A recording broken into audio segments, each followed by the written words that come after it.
Vamos a continuar, señores, con nuestra programación del enfoque de la mañana, pero antes debemos de mencionar, señores, que hoy es el lanzamiento de esa chica talentosa, Keren Montero, su segundo tema, que va a ser en el show del mediodía, hoy a la 1.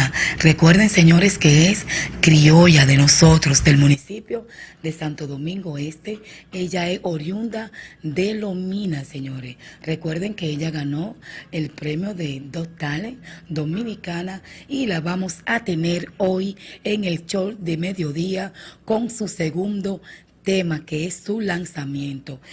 Vamos a continuar, señores, con la programación del enfoque de la mañana. Recuerden que cada viernes tenemos a un distinguido, a un afable, a un amigo, a un gran compañero y sobre todo un historiador que viene con el tema, que es el licenciado José Vázquez, viene con el tema la Constitución, su significado y cómo ha ido evolucionando en el tiempo la Constitución. Recuerde que en día reciente, el 6 de noviembre, fue el Día de la Constitución Dominicana y hoy nos va a detallar de cómo fue evolucionando y su significado de la misma.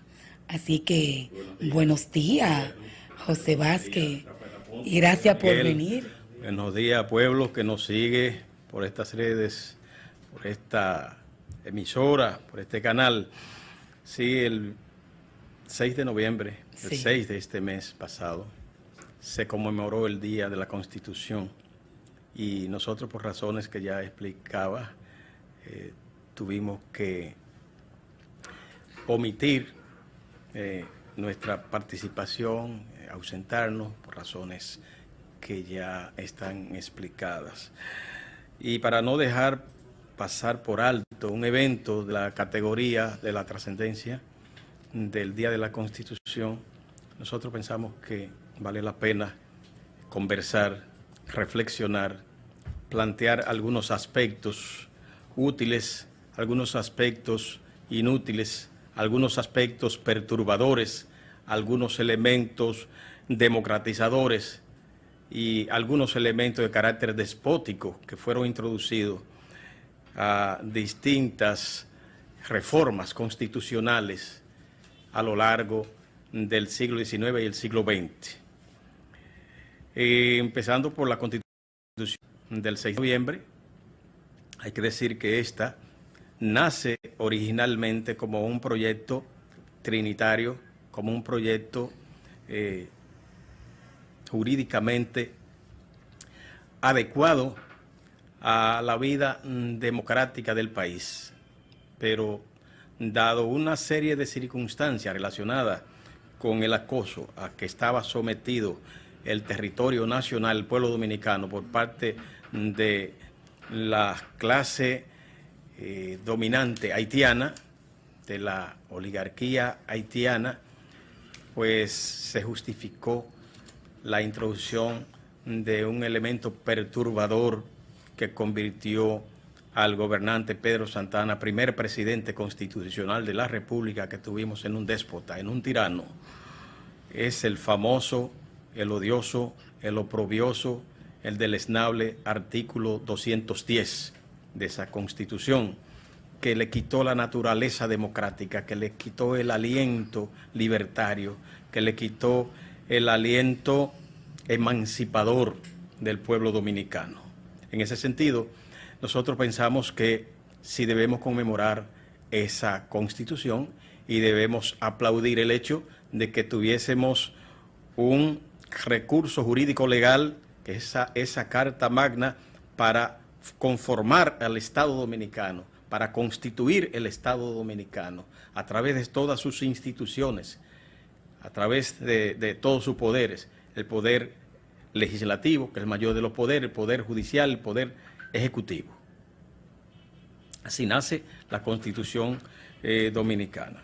Ni decir de los estragos, los trastornos a la gobernanza y a la gobernabilidad que provocó este artículo 210, en función del cual Pedro Santana gobernó como amo y señor de la República Dominicana, asumiendo el Estado Dominicano como un feudo, como su feudo personal, como su finca, como su propiedad personal, al igual que lo hicieron otros que le sucedieron en el devenir político del país. La Constitución Dominicana fue reformada 36 veces entre el siglo XIX y el siglo XX. En el siglo XXI ha sido reformada en 2 ocasiones que yo recuerde. Estamos hablando de 38 reformas. Y la mayoría de esas reformas constitucionales se han hecho por la vía administrativa, lo cual denota las apetencias personales, lo cual denota el interés personal del grupo gobernante, el interés particular de los grupos gobernantes, del gobernante de turno para el continuismo. Se ha reformado la Constitución, sobre todo para la reelección del presidente. Y en ese sentido hay que decir que de las 36 reformas constitucionales que hubo entre el siglo XIX y el siglo XX, 14 de ellas fueron, 17 de ellas fueron hechas por 2 dominicanos que la historia política jamás podrá olvidar: Buenaventura Báez y Trujillo. Esas 36 reformas fueron hechas por 14 gobernantes. Pero de esos 14 gobernantes hay que poner el énfasis en ellos. Solo 2 hicieron, uno hizo 10 reformas, que fue Buenaventura Báez, la mayoría de ellas por la vía administrativa, un par de estas reformas fue por la vía de la constituyente, y Trujillo hizo 7 reformas con la característica que representaban las reformas del régimen trujillista, que es uno de los regímenes despóticos más crueles que ha conocido la historia. Yo diría el más cruel de todos. Nótese que de estas 36 reformas constitucionales que registra el siglo XIX y el siglo XX, casi la mitad fueron ejecutadas por 2 gobernantes, 17. De manera que las reformas constitucionales en el país han servido para satisfacer apetencias, para satisfacer los caprichos, para saciar la sed de poder de mandatarios que una vez llegados allí se enamoran de él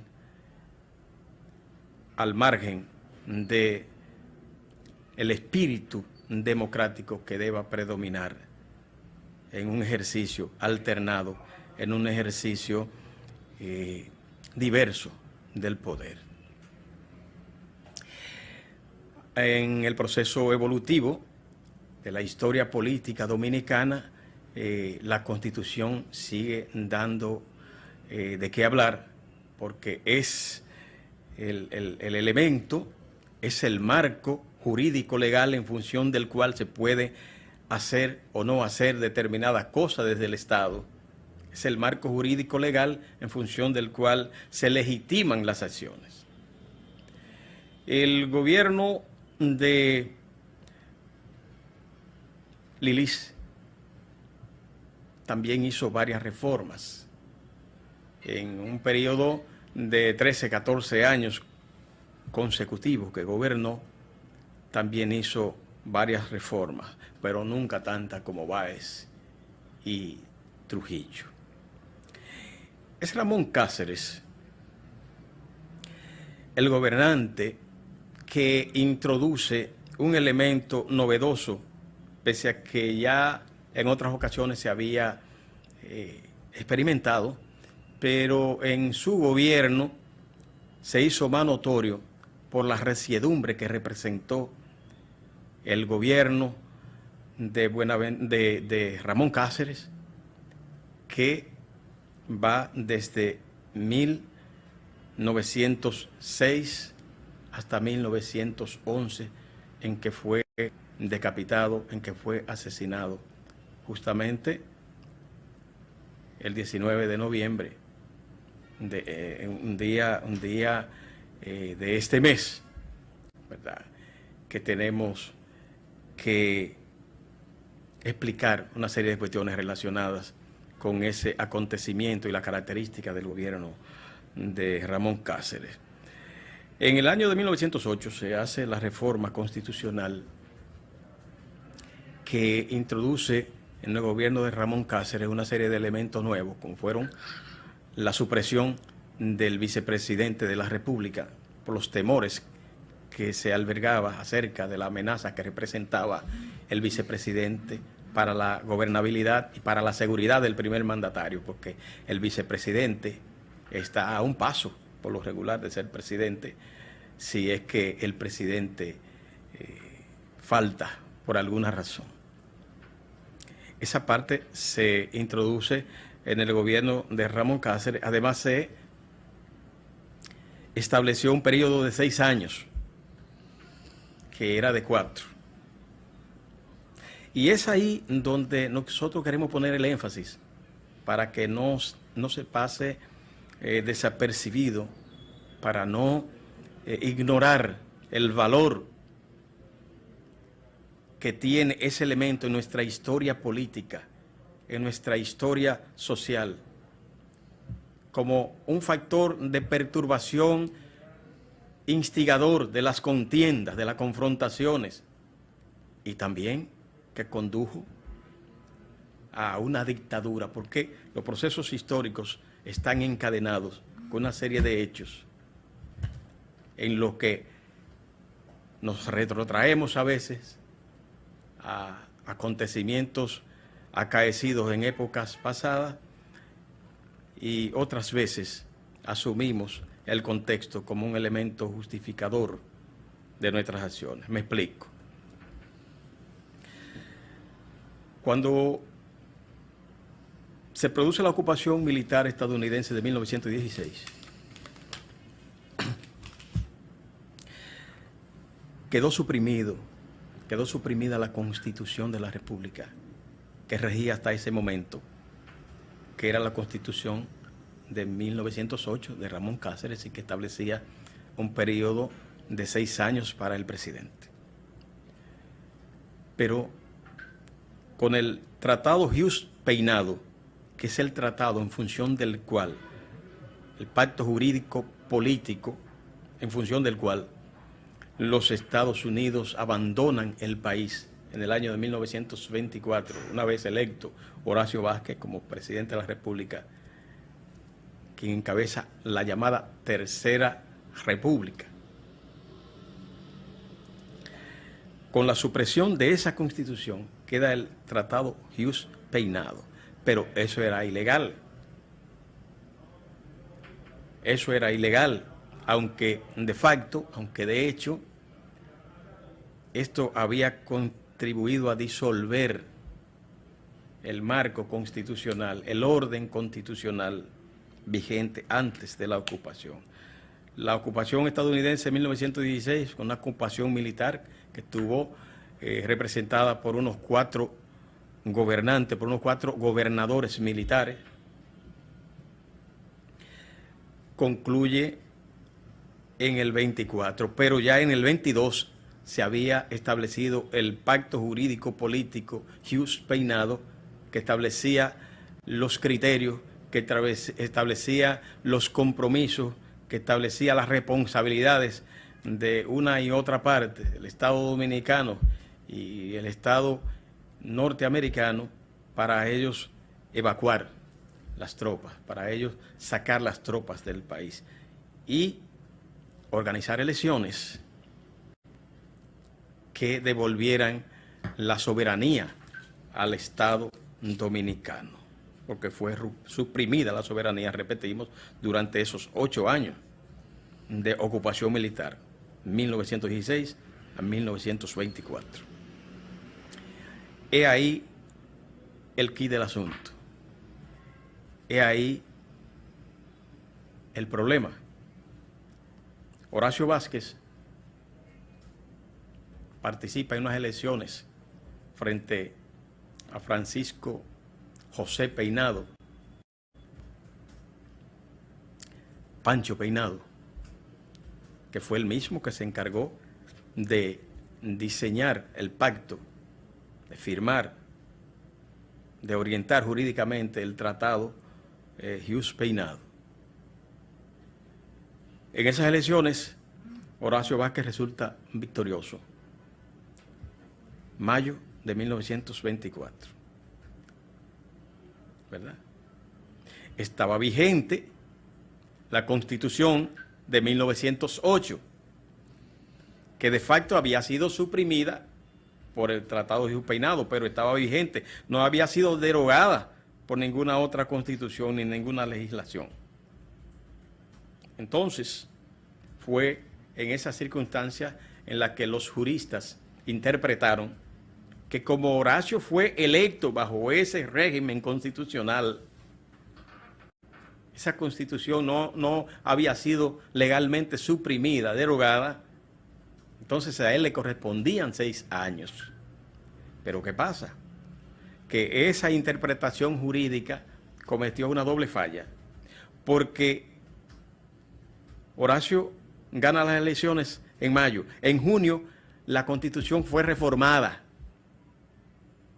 ¿ok? Para que en lugar de 6 años fueran 4 años que le correspondiesen al mandatario. Y él juró con esa Constitución de 4 años. Asumió el 16 de agosto, 6 años. Antes de asumir ya había sido modificada la Constitución. O sea, los juristas interpretaron que Horacio, a pesar de haber jurado bajo un régimen constitucional de 4 años, fue electo por una constitución de 6 años y era lo que a él le correspondía. Problema de interpretación. Donde quiero llevar es a comprender que ese problema de interpretación legal, que del punto de vista de lo lícito, del punto de vista jurídico de cualquier neófito, se sabe que era una violación, porque juró por una nueva constitución de 4 años. Entonces, eso le abrió cancha, ese fue el ardid, ese fue el argumento, esa fue la excusa que necesitaban los golpistas para llevarse de paso a Horacio en 1930, cuando él quería durar 2 años más en el poder. ¿Verdad? Del 24 al 28 ya cumplió, pero él se prolongó hasta el 30. Pudieron esperar, porque lo tumbaron el 23 de febrero. Y ya para mayo no faltaba tanto, ¿verdad? Pero Trujillo se desesperó, que aunque Trujillo no era la cabeza visible, la cabeza política en ese momento, el 23 de febrero de 1930, que es cuando se le da el golpe de Estado a Horacio Vázquez, Trujillo era el poder detrás del trono, era el jefe del ejército. Quien lideraba ese movimiento político era Rafael Estrella Ureña, también tocayo de Trujillo. Rafael Estrella Ureña, un santiagués de la oligarquía cibaeña, un individuo con un historial bastante considerable, digno de encomio, que había participado en la resistencia en que participó la juventud en contra de los ocupantes del 16 al 24, y ya tenía todo ese prestigio, todo ese reconocimiento acumulado, y eso hizo del movimiento cívico, o sea, un movimiento político, una rebelión, hace de ese movimiento un movimiento atractivo para el pueblo dominicano. Y por eso la tolerancia frente al derrocamiento de Horacio Vázquez. Entonces, Trujillo se aprovecha. Y aunque Rafael Estrella Ureña, que era a quien le correspondía la presidencia provisional de la República, una vez destituido Horacio Vázquez, porque tenía un cargo, tenía un ministerio que constitucionalmente era el que le pertenecía. Rápidamente Trujillo maniobró y sacó a Estrella Ureña y a los demás partidos políticos que pugnaron contra él, que rivalizaron contra él, la alianza nacional que encabezaba Federico Velázquez, la Alianza Nacional Progresista, encabezaba Federico Velázquez, que había renunciado a Horacio Vázquez justamente porque se estaba haciendo una interpretación incorrecta de la Constitución y él sabía de los riesgos que ello traería. Por eso fue José Dolores Alfonseca, es el que está como vicepresidente de la República al momento del golpe de Estado. Entonces, Federico Velázquez pasa, un hombre muy íntegro, un hombre muy ducho, un profesional, un tecnócrata con una visión de Estado bastante acendrada, bastante reconocida. Entonces, el devenir nos enseña cuáles son las consecuencias de maniobrar, de manipular constitucionalmente para el provecho personal, para el provecho del grupo de turno.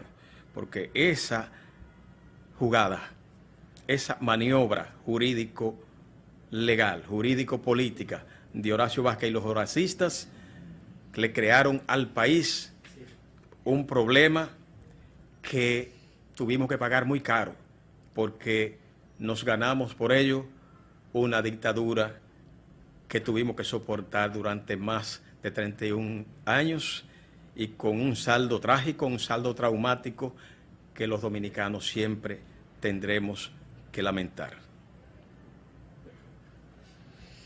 Bueno, como siempre, nuestro historiador, con nuestra exponencia de todos los viernes, un tema muy importante que nos trae, que es la Constitución. Finalmente, ¿cuál es su opinión con la situación de Haití y su efecto en nuestro país? Es un tema delicadísimo, un tema complejo y complicado, para el cual todos los estamentos políticos, el Estado dominicano, nuestros gobernantes, nuestras instituciones, tienen que ponerse en estado de alerta, no por el cuco de que la invasión, de que los haitianos son una amenaza en términos, no lo creo. Yo creo que eso es un mito, porque los haitianos no tienen posibilidades ni intenciones concretas de hacer algo para lo cual ellos saben que no tienen capacidad. El problema es otro. El problema es que la crisis haitiana, dado la situación histórica que tenemos ambos pueblos y la realidad limítrofe, porque somos dos estados en un territorio de apenas 77,000 kilómetros cuadrados. Nosotros tenemos más que ellos a pesar de todas las tierras que se le ha cedido. Nosotros todavía tenemos 48,000 kilómetros cuadrados, ¿verdad? Sí. Ellos tienen unos 27,000 y tanto. Entonces, a mí me parece que sin verlo como un problema que deba ponernos nerviosos, sin verlo como un problema nuevo, sin verlo como el Armagedón, sin verlo como una situación catastrófica, sí tenemos que asumir conscientemente que Haití es una caldera en constante ebullición, es una caldera político-social en constante ebullición, hirviente, ardiente, que se complica cada vez más con la actitud indiferente de las potencias extranjeras. En Haití hay una situación delincuencial, hay una situación de abandono, hay una situación de miseria, hay una situación de ingobernabilidad, hay una situación de irresponsabilidad de la oligarquía política haitiana que complica cada día un problema altamente complejo. En consecuencia, a mí me parece que nosotros no podemos ignorar la importancia, el impacto que tiene la crisis haitiana en la República Dominicana. Porque cuando en Haití ya no se pueda vivir, los haitianos no se van a lanzar al mar. Aquí está el territorio dominicano y el masacre se pasa a pie. Así que nosotros necesitamos actuar con prudencia, con mesura, pero con mucha responsabilidad y poner a funcionar nuestras instituciones y contribuir en la medida de lo posible en lo que nos toca para que la crisis haitiana sea resuelta mediante actos de solidaridad, mediante actos de cooperación y sin dar paso a los prejuicios y a la discriminación, que a veces son factores que en lugar de resolver el problema, lo complican, lo empeoran. Yo tengo la esperanza de que la situación haitiana será resuelta, pero no será resuelta solo sobre la base de la acción de los dominicanos en el Estado dominicano ni de nuestra solidaridad, sino sobre la base de la acción conjunta, mancomunada de la comunidad internacional encabezada por los que crearon el problema en Haití. Fueron los franceses, los estadounidenses, los canadienses. Todos estos imperios son los que tienen que encabezar una solución sustentable, sostenible para el maltratado y empobrecido pueblo haitiano. Bueno, llegamos ya, con esto llegamos ya a la parte final de nuestro programa, el enfoque de la mañana. Buenos días y el lunes nos vemos.